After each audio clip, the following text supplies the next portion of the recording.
Hi guys, it's Saturday and we're all still home, and so this is Mrs. Joplin at home on Saturday. Very casual.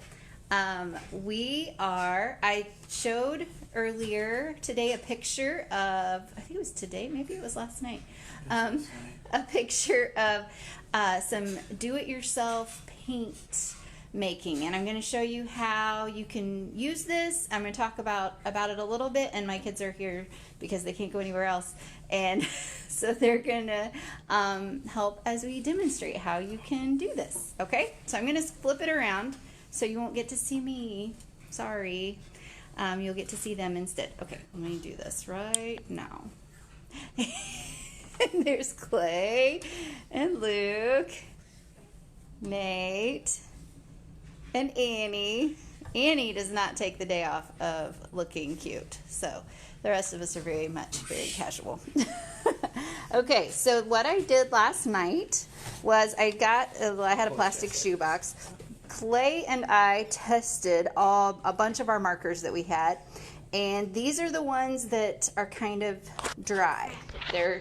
That's not nice. They were kind of dry, didn't work very well. So what I did was we took the lid off of them, I sorted them by color, I put reds and pinks together, oranges, yellows, greens. I sorted them by color. I put black and gray in the same cup and added water. And that's all I did. So it's like some markers and water. Now what we're going to do is we're going to use it like watercolors. So I'm going to put you on video if you don't stop. Do it.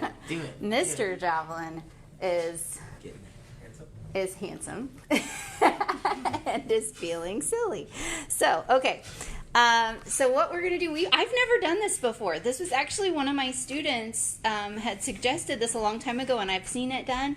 So we're going to learn together. What we've done, we have our messy mat, of course, because we do not want to ruin your dining room tables or counters. It isn't that messy. It's not messy yet because it's just paper from my paper stash. So, but these are our messy mats to keep anything that we do from getting on the table. We have I happen to have watercolor paper because, you know, I do too. Artist. I'm an artist hoarder, art supply hoarder. So, but any kind of paper, heavyweight paper is going to wrinkle up less, but even copy paper, you guys, or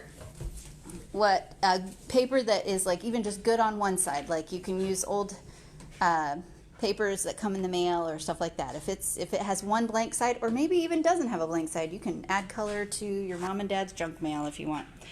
So we have our paper. We had these palettes. I had them because, again, art teacher hoarder.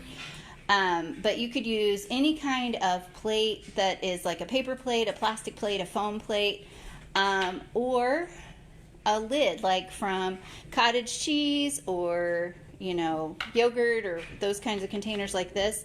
You can use a lid for that, or an icing container, all kinds of things. So we just happen to have these. You'll need paper towel and paint brushes. If you don't, I think most people have paintbrushes hidden somewhere in their house. If you don't, then you may come up with some alternative ideas. Maybe an old toothbrush would work, or Snip off some hair and tie it to a stick. Don't snip off your own hair. No, maybe you can come up with something else. And if you come up with another idea of how to make your own paintbrush, then please, I so want to hear about it. Okay, so here's what I'm going to do is I'm going to get one of these paintbrushes, and I'm going to dip it in one of the colors. I'm going to swirl it around so it's kind of drippy, okay, and get it over here to my palette and brush it off. Oh, you can't see that. I'm going to just kind of try to brush off some of the color onto my palette. You can paint directly onto your paper, but this way I can mix some colors and everybody can share a little bit easier. But if you're doing it on your own, if you don't happen to have 3 siblings that you have to share with, like we do at our house, then you might paint right from the cups. I'm going to clean my brush off. How dare Gonna you? wash it. Annie stole my water. Gonna wash it. Water thief. and get another color. Let's try some red over here. I'm not going to put it in the same thing. So you can load up just the first couple colors you think you want to use, and let's see what it does. Guys, you can start helping yourselves to some too. So let's see, the red. So you guys, these were just dried out markers. I think that's pretty cool. These were just dried out markers. You can paint with a lot of things. You can kind of make your own paint. I can mix the colors, so I can take some red over here, wipe my brush off so I don't mess up my blue, add some blue, make some new colors. So you guys, now I let my markers soak overnight. Ooh, this is kind of amazing. I'm really excited about this. This is happening in the art room for sure when we get back to school. This is pretty awesome. Some of you may have seen I even painted with coffee last night. That was something that I had definitely never tried before, but I'd heard of people doing that. So here we're starting to load our palettes. Not yet. Not yet. You want to move closer? You might want to move back where you were. I'll come over here. So we are trying it out. Nate's getting his palette all loaded up. So just again, all I did, please don't use good cups because it will stain the cups that you do it in. So you're going to want to use like I did, like the throwaway cups, or you could use these kind of containers if your mom or dad or grandma or you save those kinds of things.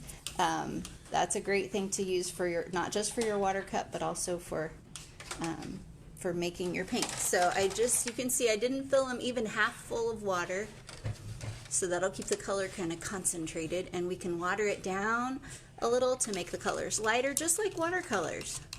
You can add more water to make it lighter, or layer it to make it darker. So when a color, let's come over here where I started painting. Where I painted before, if I want to go back in, I want my brush to not be super wet, I can go back over what I had painted before and make it darker.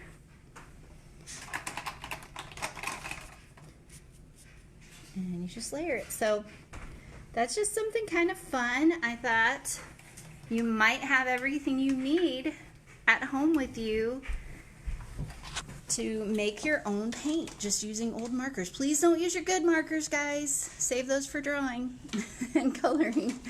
But you can make your own paint this way. All right, I think there we go. I'm gonna go one more time around. They're starting to paint now. So you can kind of see what we can do with that. That's pretty great. Okay. All right, have a happy Saturday, everybody. Hopefully I'll see you soon.